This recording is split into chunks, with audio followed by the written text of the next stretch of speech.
combine small town roots with business savvy, and you've got the Rural Rundown podcast. We're sharing our marketing and branding strategies, tips, and tricks that rural businesses can use to educate, inspire, and entertain their customers, and to help you make sales and hit profit goals. So what does it take to go from your mom is your only fan to famous in a small town? Tune in and listen up as we feature business owners and organizations that are doing big things in their community and creating opportunities for generations to come. Welcome back to another episode of the Rural Rundown podcast. We are your hosts, Brenna and Rachel, and today we have a fun guest with us, Kacee Bohle. She is the mother hen, we'll call her, of the Cornbelt Cadence, and she is also a seed crop specialist. I know I just butchered that with indigo, and she's talking with us today. We really want to focus on creating connections, and Kacee is like the girl for this. So Kacee, thanks for joining us today. Oh my gosh, thank you so much for having me. I'm so excited. This is going to be so fun.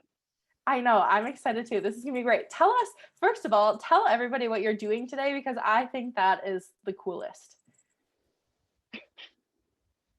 Okay, so I am out visiting with growers today in the field, and planting season is definitely a time where guys are very focused on one thing, and that is getting a crop in the ground. And so I just go around and let them know that I appreciate their hard work and supply them with a bag of snacks and check in on them. And sometimes I get to ride around with them in the tractor. Sometimes there's a dinner bucket in the way, but that's kind of what I've been doing today. It's sunny and it's 84 degrees. And so I am just trying not to be cooped up in the house. Absolutely. And you are in Indiana, correct? Yes, I am in West Central Indiana today. Perfect. So I guess I just want to kick off. I want you to share a little bit about the Cornbelt Cadence and what that is for people who may not know. Oh, of course. So the Cornbelt Cadence, I started back in November of 2020. And why I started it up is because I love connecting with people. And so that's why I think I'm so dived up about today's episode with you guys, is that's just like my favorite thing to do. It's my favorite hobby. And I'm kind of like Cupid for networking, especially within agriculture. And so I started up what I call the Cornbelt Cadence. And essentially it's just a network.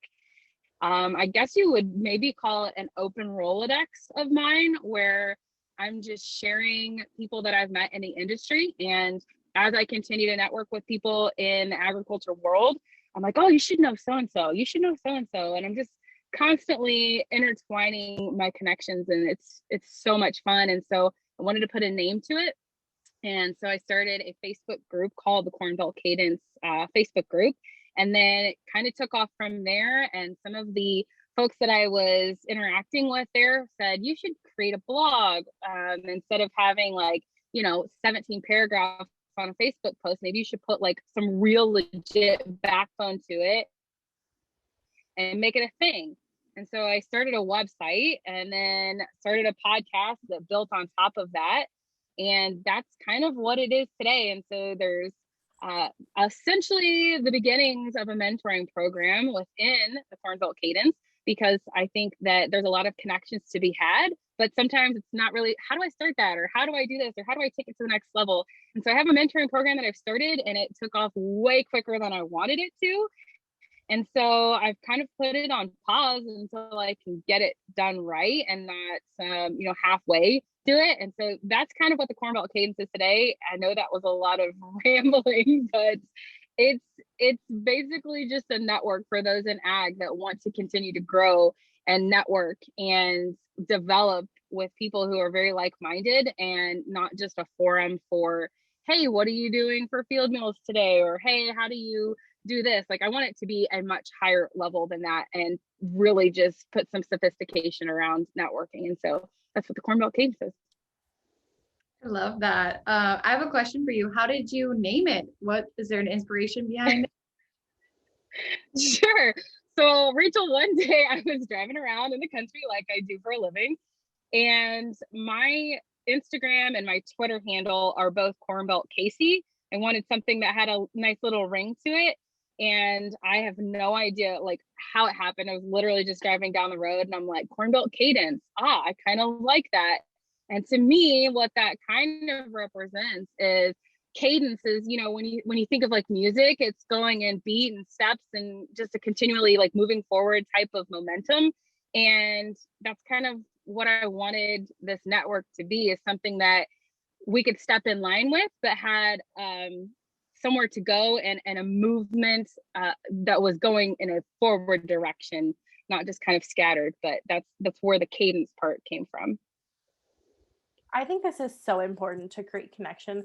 And I think we've talked about it on our podcast before, especially having businesses or being a member of the community in these like rural areas. It's so important to create connections with people in your community and outside of your community too. And so I think what you're doing is like phenomenal. I love it. And the mentorship thing too. And we kind of touched on that on the episode that released today with Dakota Thomas about once we've gotten to this point where we've made all these connections, then we have to remember to like turn around and lend a hand up to the next person coming up. So what advice do you have to offer to people who are maybe like transitioning from the mentor to the mentee, or opposite, from the mentee to the mentor roles? What can we do to be better mentors in our communities? Oh, absolutely. I think before I answer that though, is I want to like fully stress like how important it is to be both. I don't ever think you should just be a mentor or just be a mentee. And I don't even know if that's a legitimate term. I just kind of started using it. But I don't think you should ever stop learning. But I think at the same time, it's really important to share what you've learned. And so when I became a mentor for the first time last year, it was through our county extension program. I became a mentor to a young lady who is interested in having a career in agriculture. And I didn't know how to do it. I mean, there wasn't really I guess you would say, workbook or a guideline on this is how you become a mentor. It really just focused around like, here as a mentee, you're responsible for having questions for this mentor. You're responsible for setting up appointments with this mentor. And then the mentor was essentially just supposed to answer, like, there needed to be something more than that. And so to answer your question, I would say something that's really important as you're transitioning from mentee to mentor is just to remember, like, you're there to learn as a mentor as well. Because if you're in a position where you're constantly giving advice, but not ever taking it, like, how are you continuing to grow and develop? And how can you be a better mentor if you've learned everything there ever is to learn? And so I just always like to stress that, is I think you can be both at the same time. And that's what we do in the Cornbelt Cadence, is you can sign up to be both a mentor and a mentee, not just a mentor or a mentee. And I don't ever want to limit that to just say, I'm here to learn or I'm here to teach. I think it has to be both all the time in order to be really effective and really efficient. I have a question for you. Let's say you found somebody you might know and you want them to be your mentor. What advice do you have to ask them to be your mentor? What would you do? Oh my gosh. So actually, I'll share how I got my first mentor. And I don't know if she would say I'm Kacee's mentor. It just kind of happened this way. When I moved back to Indiana from Missouri, I grew up in Indiana. This is where my family farm is. This is, I lived here until I was probably 24 or 25, moved out to Missouri for a few years. And when I came back, I was in that mindset of, okay, I'm like mid beginning of my career. I'm not an intern. I'm not entry level anymore, but I wouldn't say I'm a professional or an executive. I'm like right at the beginnings of the middle of where I'm supposed to be, if that makes any sense at all. And so when I came back to Indiana, I had posted something on Facebook saying, I'm really interested in finding some women in ag groups. I'm really interested in finding someone or some group to kind of help me learn and develop. I'm kind of at that point in my life where I need to figure out what I'm going to do when I grow up and how I'm going to do it and where I'm going to do it. And so I posted something like that online, and a family member of my husband said, oh, you should meet up with so-and-so. She lives in Indianapolis. And so I said, okay, that sounds good. So I looked her up online, sent her a message and said, hey, we both know this person. And she suggested that we get together. And so she's like, absolutely, let's go to lunch. And little did I know that this person is phenomenal. I had never heard of her before. I didn't know who she was. Her name is Sarah Beth Aubrey. And if you don't know who she is, look her up, because she is a powerhouse woman in agriculture. She helps farmers. She helps ag executives. She is very coach and growth mindset. She has her own podcast. She's written like 6 books. I mean, she's just a phenomenal person. And we went to lunch together, and I'm like, this girl is everything that I aspire to be. And so just after, getting lunch and having, several conversations on the phone, I was just kind of like, I kind of, like when you like kind of start hanging out with a guy and you're like, are we dating or are we not dating? And you like are afraid to answer the question or ask the question. And so you're just like assuming that you're dating. I felt like this with her. I was like, I'm assuming you're my mentor, but I don't want to like, assume for you.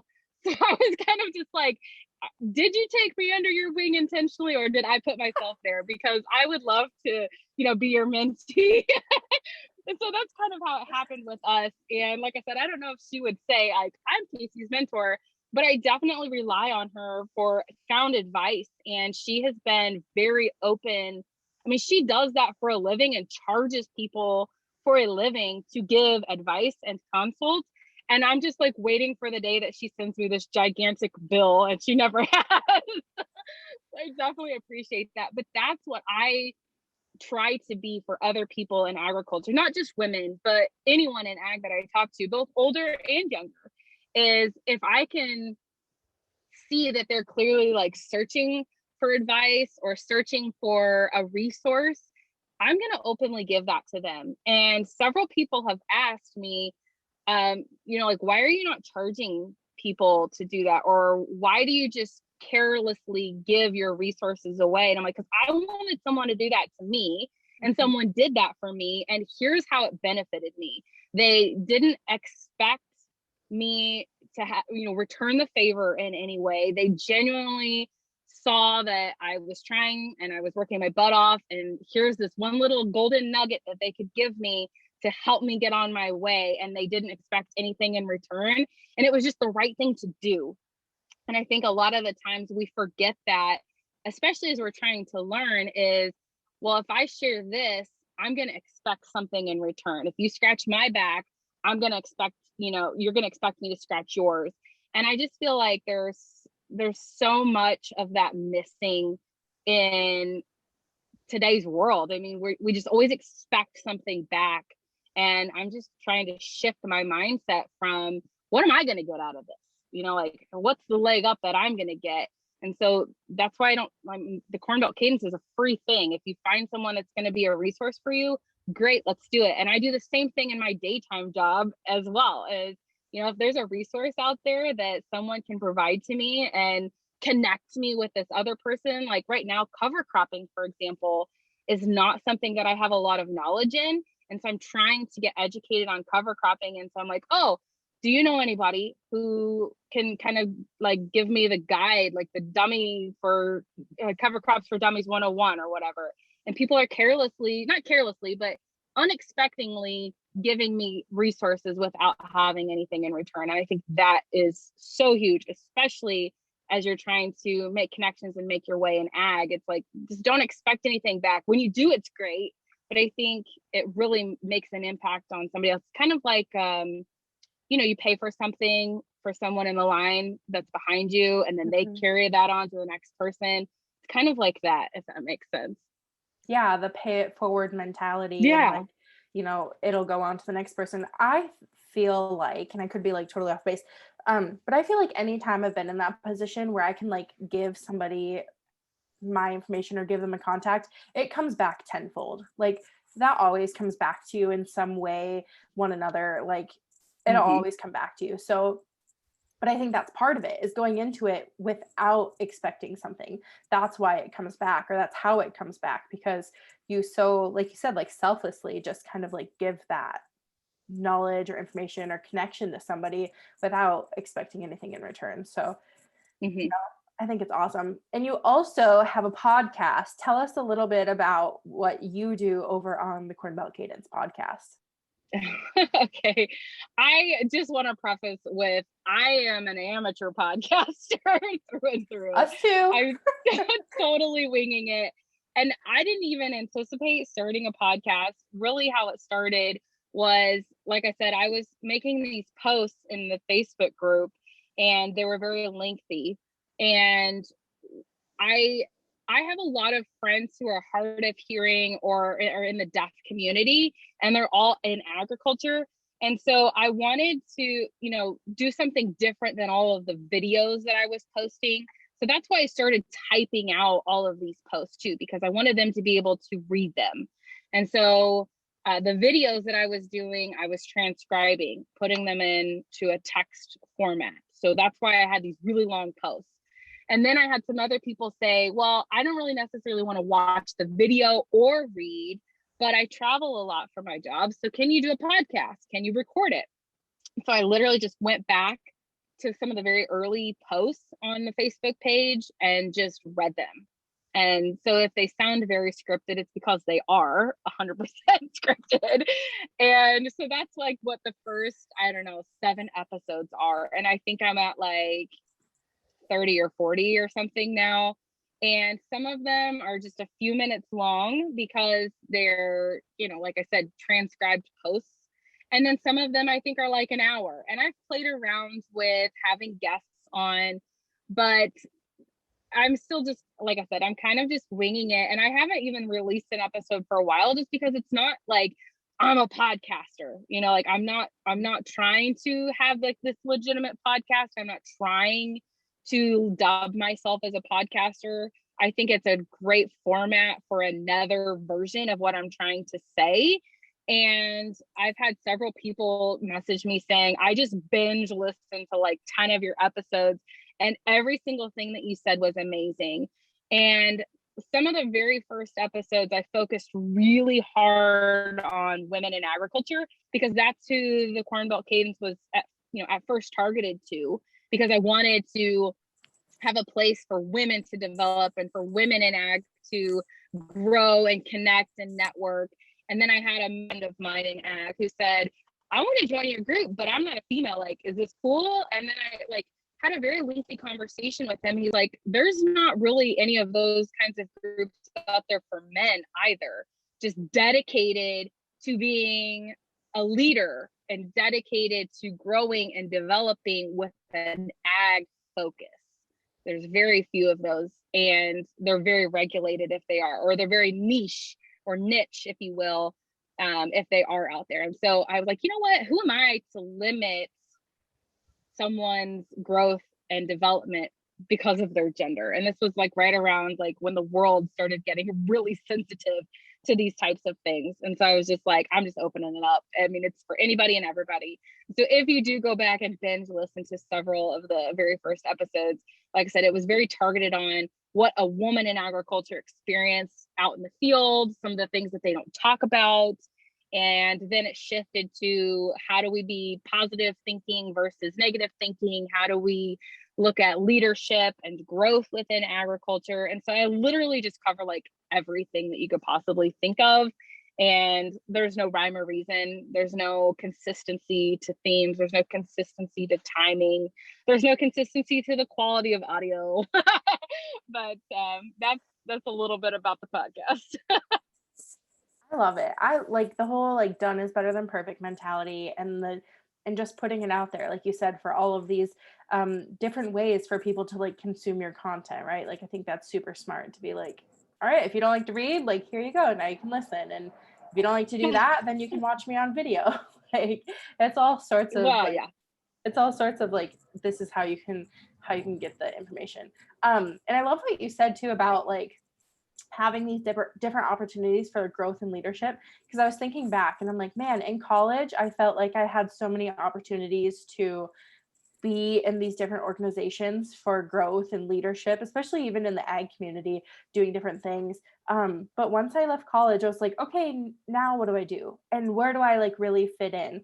Because I don't live on a farm anymore. And I always thought that like my significant other would be a rancher and this is the life we would have, but that's just not the way that it worked out. And I'm super happy with where my life is at. But I find myself a lot of times being like, well, I don't live on a farm, so I can't be in Farm Bureau, or I can't be, in the young farmers and ranchers groups because like I don't do that anymore. And while these, like what they do, like still pertains to me and my livelihood, I'm not like directly impacted. So I love that you created a space that it's like, come one, come all. It doesn't really matter like where you are, what you're doing. So I really love that aspect of it.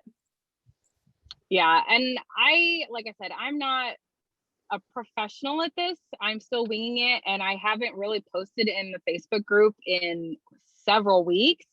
But I think if you're in agriculture, you probably understand like this is a very busy time.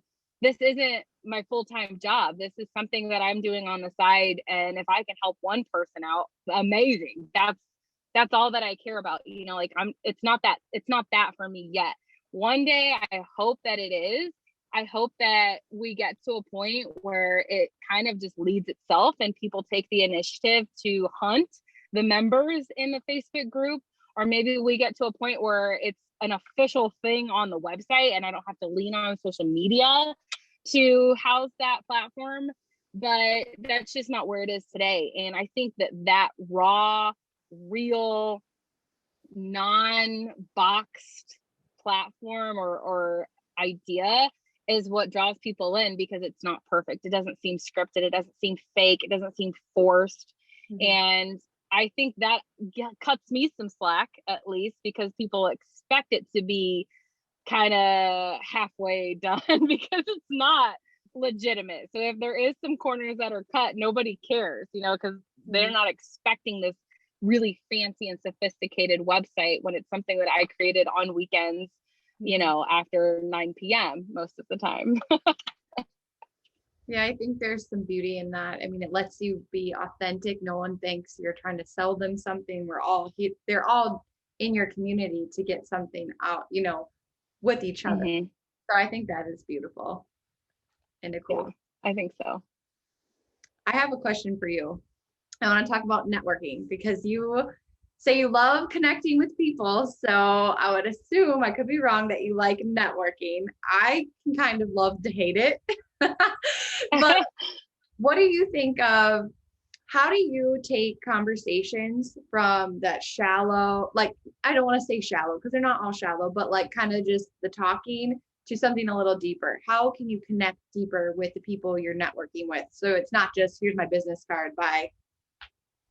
I will definitely say that sometimes it is that way. And even though I'm very extroverted and a people person and social butterfly, there are a lot of days where I'm still really nervous and intimidated to have those types of conversations. And I cannot remember which episode it is, but on the Cornbelt Cadence podcast, I had a farmer friend of mine, Emily Rushell, and we were talking about Enneagrams in agriculture. Well, my Enneagram is a number 4, which is like the Enneagram personality that is like way past surface level. Like small talk drives me literally insane. And I want to get so deep into conversations. Like I absolutely love that. That's where I thrive. And I think that when I'm having conversations with people, I have to figure out what my communication style is and match it to theirs, right? And I have to figure out what their communication style is. So like, say for example, I go to, which they don't have these anymore because the world is shut down still in some places, but like, say for example, I used to go to like a networking event, right? So I'd go to a bar and there was like this women in ag event and there'll be like 50 women, we'll all have a drink, it's like social happy hour, whatever. Like, it's like, how do you kickstart that, right? Well, as women, it's easy for me to be like, oh my gosh, what cute shoes. Tell me where you got those. And blah, blah, blah. I mean, you could do something like that, but it's like, one, how do you do that with men as a female? Because I mean, he's got cool shoes on, but like, is that what going to kickstart this conversation? I don't know. And so like, I just have to go into those conversations with intention. And I think that's where a lot of people struggle. I've had a lot of training in sales. And so I understand, like how to pivot off of conversations. I understand how to do funnel conversations. And I'm not saying everybody needs to rush out and do sales training, but I think that's definitely helped me too. And me being a relationship and like I said, very much so like way deep conversation, that's where I thrive. Like I don't want to just talk surface level. I want to get to the root. Like if I meet a grower, like say for example, I was just riding around in a tractor with a farmer that I've never met. Most people would be super intimidated about climbing into a tractor, especially if it's red, and talking to a stranger. Like there's nowhere to leave. There's no excuse to be like, I gotta run to the bathroom or I'm gonna get a refill. Like you're in a tractor cab. And I feel like a lot of people who are in rural communities can relate to that because you're probably working in ag. And if you're working with someone who's farming, that's where the office is. You got to go do that. Mm-hmm. And so some of the things we talked about, I was like, how's planting season going so far? And I would say I've been referred to as a therapist or a counselor several times. And I'm like, how's planting season going so far? Have you gotten most of your soybeans planted? Have you got into corn yet? Have you guys had any trouble with like with your planters? And then I'll tell like a funny story to break the ice about like, oh, I remember this one time when my dad let me go work ground one morning. My jeans weren't quite dry from the dryer. And I got out to check one of the shanks because there was a rock under it. And then I got locked out of the tractor. So then it's like April 3rd. My pants are frozen to me. I'm locked out of the tractor, sitting on the step. The walkie-talkie's inside. There's no cell phone service. And so you just have to sit on the edge of the steps until your dad shows up with the fuel tank. And so like, like you tell like a funny story to break the ice and let them know like, yeah, I'm human. Yes, I understand your industry. Yes, I understand some of the things that you go through. Not everybody's perfect. And I think when people realize that you have that side of it too, you're not just there to sell them something. You're not just there to make surface level, like you're really there to get to know them. Then that's when they're like, oh, let me tell you a funny story about one time when I got locked out of a tractor or did this screw up or whatever. And I think like being raw and vulnerable and just open to being like, listen, I screw up a lot. That makes people feel really good about themselves. And then the relationship building just starts from there. I could be off base, but I feel like I've had this conversation with like plenty of my female friends who've grown up on farms, but being young and a female, like in agriculture, like in the day-to-day farm stuff, I feel like early on I was in this space where like it didn't matter that I was a girl, and it didn't matter like what age people were, so I was just constantly like talking to them and learning and like very involved in conversation. And then my sister and I bought into cattle young, and my dad was like very adamant that it's like, these are your cattle, so now you need to go get your own account at the feed store. Like you don't need to be under mine. Like you need to create that connection for yourself. That now as an adult, I think that's what took me so far in journalism too, that I'm like, there's no qualm in me asking like any question. Like if I don't understand, like when I was in South Dakota in TV, like if I don't understand how ranchers work in South Dakota, because it's very different than like dairy industry in Wisconsin where I grew up, I don't mind asking that question, like starting that conversation. But I also felt like how you said, Kacee, like breaking the ice, or what I felt like I had to do in journalism a lot was that people were viewing me coming from the TV side, and I had to be like, I actually understand agriculture, and like here's why, like sharing a story to like connect with them and relate with them. And then they're like, oh, you get it, like you actually get it. And so then they were like open and happy and free to like have conversation with me, because they didn't have to worry about like whether I understood it, like what they were saying, or if I was going to take something the wrong way and like twist their words, or especially videoing livestock and different things, like when cows are calving, or even when they're in heat and they have like, the nose rings for like heat detectants, stuff like that. Like nobody ever had to worry about if I was going to like showcase the wrong thing. So I think like what you said is kind of like breaking the ice. And I think a little bit is too like checking your like humility like at the door. Like never be afraid to like ask a dumb question, or to like put yourself out there and say like, hey, I do know what you're talking about, or break the ice and be the person to like kind of like break that barrier. And I think as females in the industry, we're better at it than males in the industry are sometimes, especially when it comes to like connecting with the opposite sex. And I could be off base there, but that's how I feel, that like women in the industry are much better at like breaking the ice with males rather than vice versa. Do you see that in your industry, or is that like a little off base? I don't know, because I don't work with a lot of females. Yeah. And so that's kind of hard to say.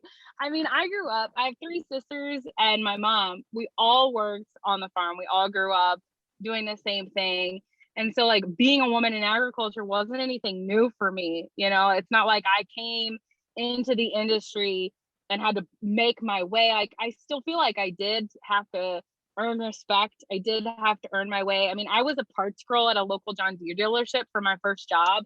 And the amount of times I had, you know, guys tell me I belonged in the kitchen with a broom in my hand, barefoot and pregnant, like you know, it is what it is. I'm never going to escape those types of comments. You would think that it being 2021, that would be gone. But I almost appreciate jerks like that, because it helps me build that confidence and build that backbone. So when I'm rejected or told no, which going back to the Enneagram 4, I hate when people don't like me. And, you know, like I take rejection really hard. So if I'm trying to connect with someone and I can tell that they're not vibing with me, I'm not going to take it as personally.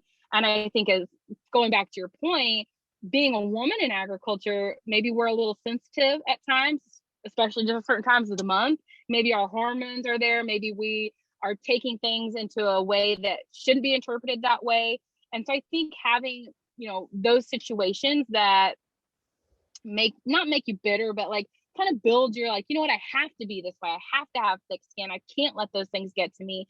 They're inevitable. But by having those experiences, I feel like, okay, great. And how do I pivot from this conversation? And I'm not kidding. There are so many conversations that I've had where it's going down a rabbit hole that I don't desire, whether it's, you know, sexually, and a guy is mistaking my friendliness for flirting, or they're, you know, like I said, it's just going down a rabbit hole that I don't desire. Those sales tips that I've gotten for pivoting conversations have been very helpful. And I kind of forgot where I was going with that, but here I am talking about pivoting and I lose my train of thought. That's so typical of me. But so anyway, I guess what I mean with that is, like, it is easy for me to connect with people, more so males, just because that's who I've been working with my entire life. It's almost more difficult for me to connect with other females than it is with men. And I don't know if it's because of competition and me wanting to be this unique thing because I'm an Enneagram 4 or a middle child, or I don't know, I'm sure that can root back to a lot of different things, but it sometimes is more difficult for me to connect with other women and break the ice with other women, because I'm just not used to having conversations with women. I'm used to having conversations with men. And so it's easier for me to break the ice with them. Yeah. I love that you talked about being the middle child. I'm the oldest and Rach is the youngest. And I think it's so funny to like watch people's differences at like where they're at in their family. I guess like one of the last things I think that I want to touch on or have a question about is when we talk about being women in agriculture, I see this with quite a few of my friends who didn't grow up on the farm and maybe didn't really grow up in agriculture at all, but grew up in small communities. And now they're married into the farm or ranch, and they kind of like struggle, especially those first like few years of marriage. And me from the outside looking in, I'm always like, well, yeah, like that's what's going to happen if you marry a rancher who's calving out, you know, 1,200 cows. Like you're not going to see him for a few months.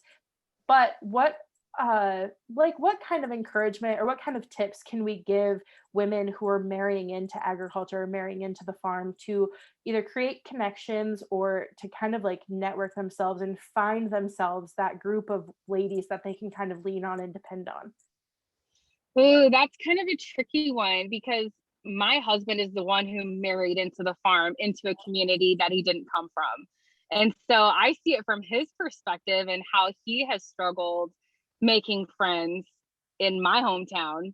Like I said, he doesn't come from a farm either. So As far as like the women's perspective, I've found it to be very helpful to be involved in community. And I don't mean like necessarily through church, but like I'm on our Soil and Water Conservation Board, and I'm also on our Vermilion County Extension Board. And so that has helped me meet a lot of people. And most of those people are women, because they're going back to like the traditional stereotype of admin or involved or whatever. I mean, I've met some ladies through those groups and those classes that have been instrumental in my development and connecting with other people, but also through our small town sports. I mean, I never thought that I would have a lot of female friends, just because I never had female friends growing up. But I'm finding like through my son's t-ball, like I made a friend because he's really good friends with the other player. And I mean, like something like that is really cool. But as far as like being out in the middle of country, so like we don't live near a town. So if you've married into a farm or a ranch or something and you're not living near town, I mean, there is a lot of power in social media, Facebook groups or Twitter or Instagram. There's a lot of power in that. And I think that, you know, that's definitely helpful. I think situations like you and I, right? Like we met through social media. I've never actually met you in person, but I feel like we're really good friends. And I mean, things like this, it's like be open to having out of your comfort zone conversations. Like you and I've never met in person, but I feel like if I wanted to ask you something, I could without you hesitating on answering it. And so I think, you know, don't shy away from that. Be very selective in some of the groups that you're with, because like if you are in a bunch of Facebook groups and it's like, okay, well, what kind of stuff do I need to make for my husband for dinner?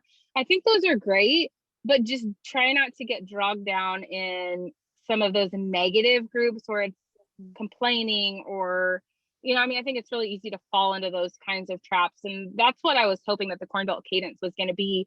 I've had to tone a few conversations down because they were taking off in places that I didn't want them to go. But as I don't have a whole lot of tips there. The only tips that I have for my husband when he moved is it's small town. So just don't say anything bad about anybody. Like one time when we first bought our house over here, I knew our mail lady because she was our mail lady for like my entire life growing up. And she had put a note in our mailbox after we first moved in that said, your mailbox is too tall.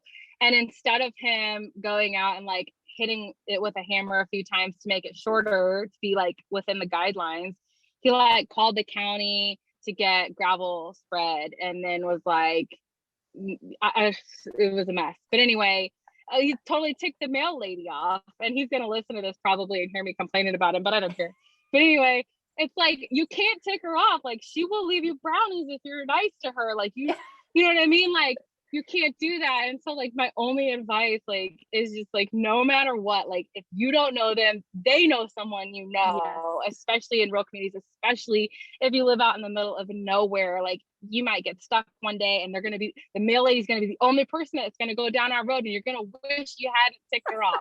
So anyway, you know, things like that. It's just like, you know, maybe you do leave your mail lady some brownies and say thanks for delivering our mail, even though it's crappy weather. And maybe one day, you know, you can stop in and have a glass of tea. And I don't know, just I'm totally rambling here, but you know, things like that do make a difference in these rural communities. And I think that art is almost getting lost because we're scared, and especially after 2020 and 2019, like we're scared to talk to people and we're scared to have interactions at the grocery store. And, you know, like I see people from high school and I'm like, I don't know if they recognize me.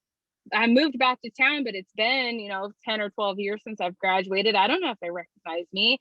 And so then I'm like, I hope they don't see me because, you know, but it's like, go up to them and say hi, you know, like, how have you been the last 12 years? You know, things like that. It's like, just step out of your comfort zone and make the effort to talk. And if it's awkward, then it's awkward. If it's not awkward, then you maybe like reignited or established a friendship. You know what I mean? So I would just say take some time to get out of your comfort zone. And, you know, we're all human. We're all going to have mistakes. We're all going to have like really awkward moments. But I mean, that's how you build relationships. And I think that's so important. I love think that. this You've gotta embrace the awkward sometimes. And You gotta embrace the awkward. because you're I talking feel like that's how Rachel and I became friends, was embracing the awkward. about for sure. I'm sure I'll stand by me for the most part. Yes. Kacee, I have a question for you. So you said you're the middle child. I want to know your background. Were you always a connector? Were you always really interested in like, finding all these friends and doing all these things? Oh yeah. So like I said, there's 4 of us girls. There's one below me, and she's kind of like the sporty, cute blonde. Then there's me, and I'll get into that in a second. And then the one right older than me, she's very much like the free spirit kind of hippie. And then the one older than that is like the really introverted, like artsy, lives in Nashville, Tennessee. And so like we're all completely different. I was the one who always went with dad though, uptown to the diner for breakfast. So I was the one sitting there having coffee with a bunch of 70-year-old men. And like that's just where the love of connecting came for me, because like I just didn't even know I was doing it. Like I was making coffee shop talk when I was 10. And how are beans going this year? Like, did you have to replant, or, like just like constantly coming up with things like, you gonna do anything today? Or are you just gonna, like sit around and whatever, like just giving these guys a hard time, like just cutting it up. Like that comes naturally to me. And I mean, like, I'll even go with my mom somewhere and she's like, how do you know them? And I'm like, I really don't remember, but I know that we're like good friends. So, like it's just one of those things that always came naturally to me. And I just love hearing people's stories. Like I said, I don't really like surface level conversations. I really want to get down into like the deep stuff. And so when I meet people, I'm like, oh, tell me about this thing that's hanging on your wall. And like, it's something that I found really interesting. And so they'll start telling me this story about when their grandpa did this and he brought this back from Germany or whatever. And I'm like, oh my gosh. And, tell me more about that. And I love that. And I think people that aren't like me are at first very hesitant and intimidated by people like me, because they're like, why does she want to know all my business? And then when we start to get like into those conversations, I make them feel at home and I make them feel comfortable, because I genuinely am curious and genuinely want to know about them. And I think that makes people feel good. And I like making people feel good. I love it. This has been such a fun conversation today. And I think that like people, whether you're a business owner or you're just a member of a small rural community, can have something to glean from today's information. So I love it. I appreciate you hopping on with us, Kacee, today. It's been so fun.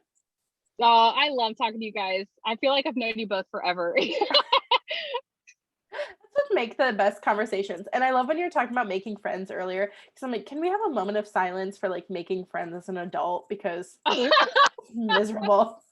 Oh, Can we have a moment of silence?